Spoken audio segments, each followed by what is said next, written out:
Nous sommes entourés de beaucoup de bruit. Il se passe tellement de choses dans le monde. Et si vous êtes comme moi, vous regardez souvent le monde pour essayer de comprendre ce qui s'y passe.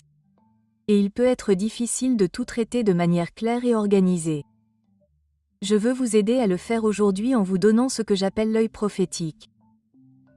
Lorsque vous avez l'œil prophétique, vous avez la capacité de regarder ce qui se passe dans le monde et de voir au-delà de toutes les distractions pour trouver les vrais problèmes.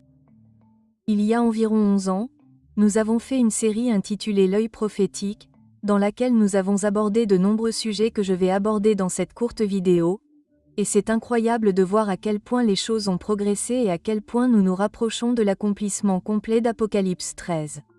Et aujourd'hui, si cela vous convient, je veux emprunter 13 minutes de votre temps. Nous allons faire un petit exercice pour voir si nous pouvons décomposer Apocalypse 13 en 13 minutes afin que vous puissiez avoir la bonne concentration et le bon état d'esprit face à tout ce qui se passe. Si vous ne connaissez pas Apocalypse 13, vous devriez mettre la vidéo en pause ici et revenir après avoir fini de la lire. Mais pour ceux d'entre vous qui la connaissent, le temps presse, alors continuons. Apocalypse 13 se concentre sur quelque chose appelé la marque de la bête. La marque n'est pas une puce électronique ou un vaccin, mais plutôt un culte forcé et plus spécifiquement le fait de forcer les gens à honorer le premier jour de la semaine que nous connaissons tous comme le dimanche. Maintenant, si vous connaissez la prophétie biblique, alors cela a tout son sens. Et si vous ne connaissez pas la prophétie biblique, cela peut paraître un peu étrange, mais je peux vous assurer que cela se produit, et cela se produira. Alors accrochez-vous avec moi et les choses deviendront claires. Cette marque sera acceptée par la majorité des gens sur Terre. Et lorsque cette marque sera acceptée, ceux qui la recevront essaieront de forcer tout le monde à l'accepter également. Sans entrer dans les détails, je veux vous montrer 6 choses distinctes qui, selon Apocalypse 13, devront être mises en place dans notre monde avant cette adoration forcée. Nous avons fait une présentation à ce sujet il y a quelques années maintenant, intitulée SOS, qui dans ce cas signifie 6 obstacles au dimanche. Apocalypse 13 met en évidence 2 bêtes qui auront une forte influence sur le monde entier. Une bête ou un animal dans la prophétie biblique représente une nation. Ce n'est pas très compliqué du tout. Par exemple, lorsque je regarde cet aigle, je sais qu'il représente les États-Unis. Et lorsque je regarde cette bière, je sais qu'elle représente la Russie. En fait, chaque pays est représenté par un animal. Dans Apocalypse 13, la bête ressemblant à un agneau représente les États-Unis en 2 parties. Premièrement, le gouvernement et deuxièmement, les chrétiens. Pourquoi disons-nous cela? Parce que la bête ressemble à un agneau. Et dans la Bible, un agneau représente Jésus-Christ. L'autre bête dans Apocalypse 13 est une bête à plusieurs têtes semblables à celle des vieux films Godzilla, sauf qu'au lieu de 3 ou 4 têtes, elle en a 7.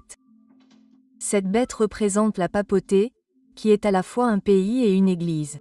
Nous appelons cela un pouvoir politique et religieux. Et d'ailleurs, je ne suis pas le seul à voir cela. Regardez cette vidéo de 2005 pendant les funérailles du pape Jean-Paul II et voyez ce qu'ils avaient à dire sur le pape et son influence.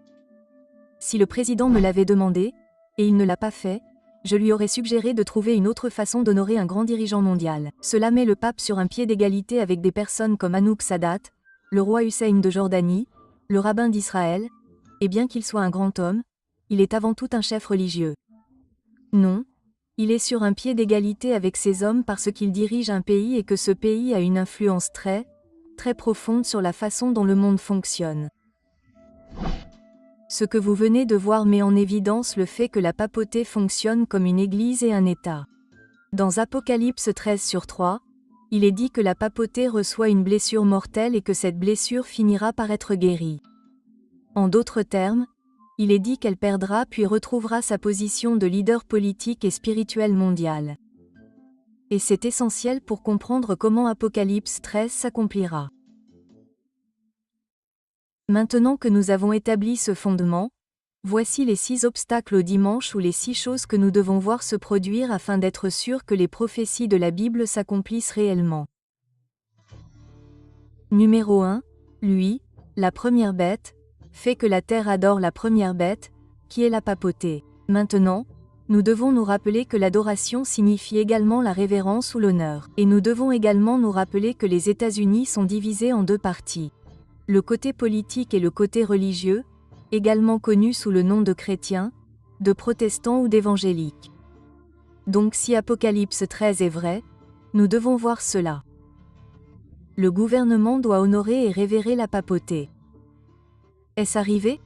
Les couloirs du Congrès n'avaient jamais rien entendu de tel. Monsieur le Président, le pape de la Sainte Mère.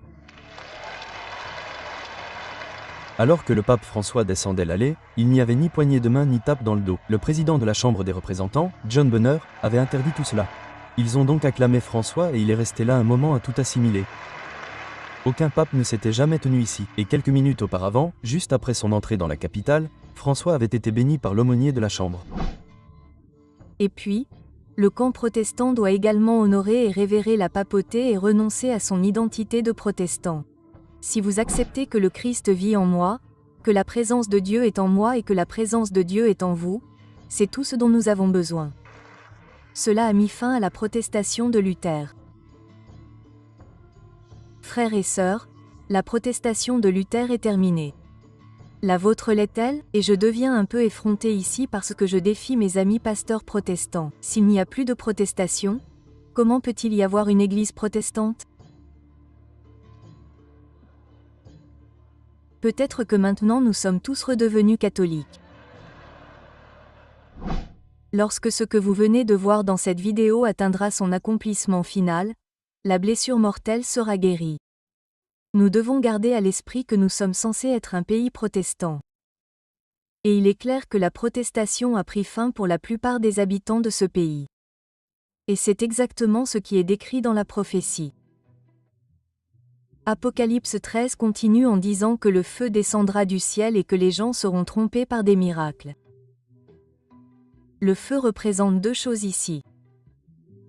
Premièrement, il représente l'approbation de Dieu dans le culte, ce qui était le cas d'Élie lorsqu'il a prié pour que le feu descende du ciel pour valider le vrai culte.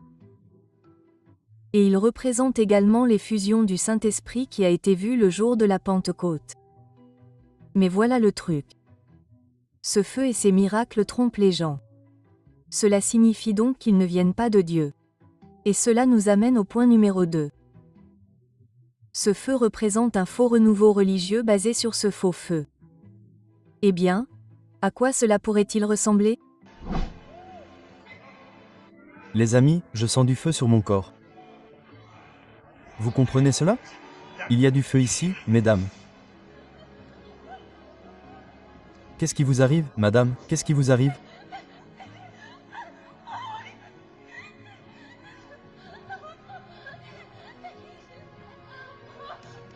Il y a du feu ici. Il y a du feu ici, je vous le dis, il y a du feu ici, les amis. Ensuite, il est dit que la deuxième bête, que nous savons être l'Amérique protestante, fera la promotion d'une image de la première bête que nous avons déjà identifiée comme étant la papauté. En d'autres termes, tout comme cette image de Michael Jordan à l'extérieur du stade des Bulls de Chicago ressemble au vrai Michael Jordan, ce pays prendra alors l'image de la papauté. La troisième étape sera que les protestants ou, comme certains les appellent, les évangéliques aux États-Unis, feront pression pour que le pays devienne une puissance politico-religieuse en supprimant la séparation de l'Église et de l'État en déclarant que c'est le pays de Dieu. Écoutez, c'est la nation de Dieu et personne ne la lui enlèvera. C'est vrai. Maintenant, je veux que ce soit clair maintenant au nom de Jésus. Aucun homme, aucune femme, aucun démocrate, aucun républicain, aucun socialiste, aucun communiste ne peut éloigner cette nation de Dieu. Ensuite, la Bible déclare que quiconque n'adore pas l'image de la bête, ne reçoit pas la marque de la bête ou le nombre de son nom, ne pourra ni acheter ni vendre. En d'autres termes, quatrièmement, il y aura un contrôle monétaire et une perte des droits de l'homme basée sur l'union de soi-disant chrétiens autour de doctrines communes et d'un zèle religieux si puissant que les gens croiront que nous devons forcer tout le monde à reconnaître ce qu'ils croient être les lois de Dieu. Donc, Quand vous voyez les évangéliques s'énerver contre l'état de la société et réclamer plus de pouvoir au gouvernement, vous pouvez être sûr que l'image est en train de se former. Regardons cela de plus près. Nous parlons d'avortement, mais cette histoire de mariage gay, je crois que nous serons une nation en perdition. Comme l'a dit le président Reagan, si nous ne sommes pas une nation sous Dieu, nous serons une nation en perdition. Et pour sanctifier les comportements déviants de 5 juges, il est temps pour nous, l'Église, de prendre position. Il est temps de prendre position, et nous ne le faisons pas.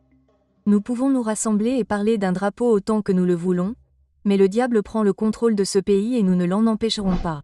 Ensuite, il est dit qu'il fait en sorte que tous, petits et grands, riches et pauvres, libres et esclaves, reçoivent une marque sur leur main droite ou sur leur front.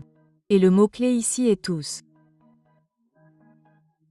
Cela signifie que numéro 5, les nations du monde devront être en mesure de se réunir rapidement pour mettre en place des politiques visant à traiter les problèmes mondiaux. Il ne s'agit pas d'un ensemble unique d'actions. Il s'agit d'une action collective. Les gens travaillent ensemble au mieux de leur capacité. Je pense qu'un nouvel ordre mondial est en train d'émerger et avec lui les fondations d'une nouvelle ère progressiste de coopération internationale. La crise mondiale actuelle a perturbé tous les aspects de nos vies. Mais elle nous a également offert une opportunité extraordinaire, une chance de réinitialiser et d'accélérer les efforts visant à améliorer l'état de notre monde. Et le moment d'agir est maintenant.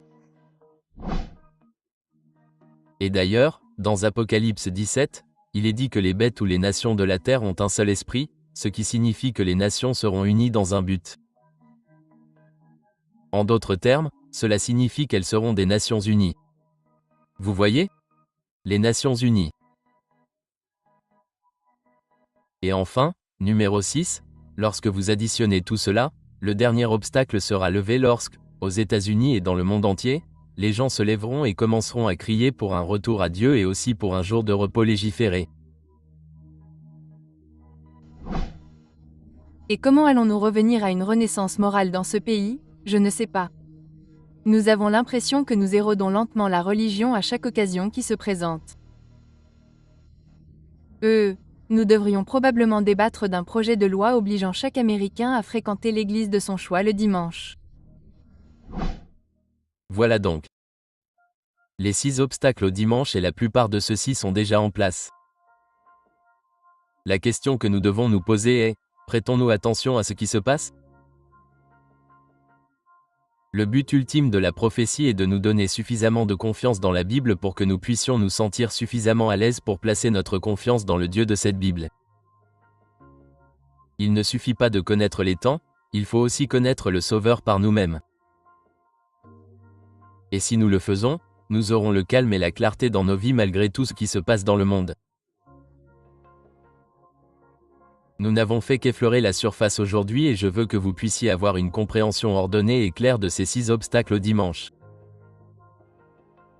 Pas seulement pour la connaissance intellectuelle, mais pour nous aider à rester concentrés et à être capables de partager clairement et en toute confiance cette compréhension avec les autres.